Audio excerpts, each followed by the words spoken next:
You won't believe it. The original owner of this body was a boxing champion. To repay his mom's loan shark debts, he ended up taking the fall for two rich kids, thinking he'd get a slap on the wrist at worst. But the judge learned a girl had died. A DUI turned into hit and run. He got 2 years immediately. This put an end to his boxing career, so he said to the rich kids, fork over 10 times the pay, or else spill the beans. Facing a distinct possibility of being silenced, the next morning a prisoner sabotaged a chainsaw aimed right at him.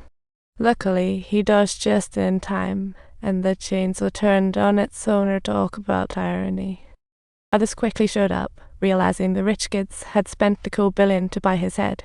But he was an expert fighter. He took them all down in a flash. Subtitles. Later, a man tried to sneak attack Q's eye with a sharpened toothbrush but was caught. Q joked, "Did it hurt?" "How's the cold noodle?" The guy nervously asked how he knew, and Q's eye replied, "I have a sixth sense. That kid next to you told me." He then asked with an innocent child's tone, "Do you feel sorry for me?" The guy got so scared, he begged for mercy. The poor guy literally wet himself. Even after getting out, he stayed paranoid, haunted by fear for life.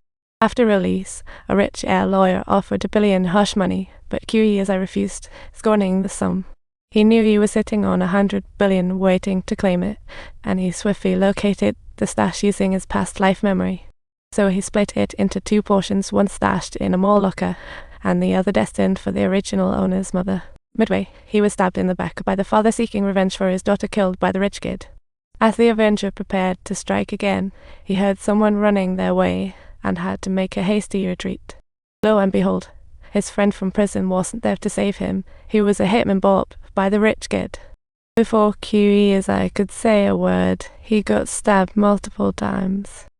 Once again facing death, after 7 lives, he finally encountered his first love as she came closer. It took him back to their first meeting in the cherry blossom-filled campus, where her novel got blown right into his hands. The moment he laid eyes on her, he fell head over heels, but now everything had changed, and he hesitated to approach. Hiding in the shadows, he sought the latest on her life, frantically searching online for updates on her. Turns out, her book had been published. She had faced her own struggles long before its fateful end. It dawned on him that the guy who sent her home back then was actually her brother. But back then, his own insecurities led him to turn down the kind advances, costing him dearly. All this time, her feelings mirrored his own, yet he felt utterly humiliated.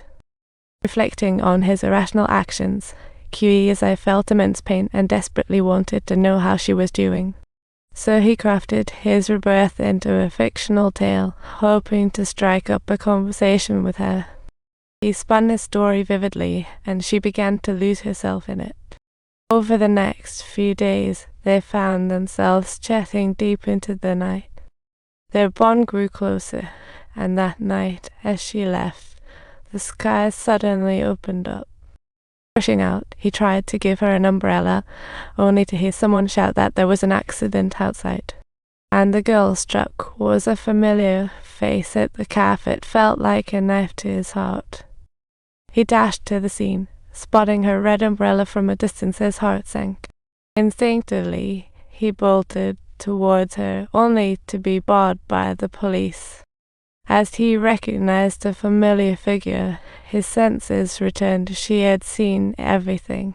Subtitles. QE falsely claimed, "I just thought my friend was in trouble. That's why I was so agitated." And Jixu fully understood that feeling. Because, when he jumped, she had dashed to the hospital in a frenzy too. But unlike him, the one who truly loved her would never return. Subtitles. He dreamed of being crushed by a high-altitude falling object, fearing that life was toying with him. So he gathered his courage to tell her about his rebirth, sharing details only they would know. She looked utterly incredulous, and tears streamed down her face. "Chai Su, this is the story that I'm living through. My real name before I died was Kyuji. What? I can't believe you. But I really am Kyuji.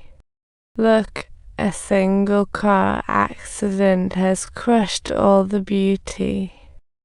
Choi was killed on impact, and as I also lay dying it was the rich kid's car. After 7 lives, he finally reunited with his first love, only to be hit by a Ferrari. Subtitles. Looking back, it seems that every death was somehow linked to him, turning into a cruel joke of fate. If you enjoy this channel, please subscribe.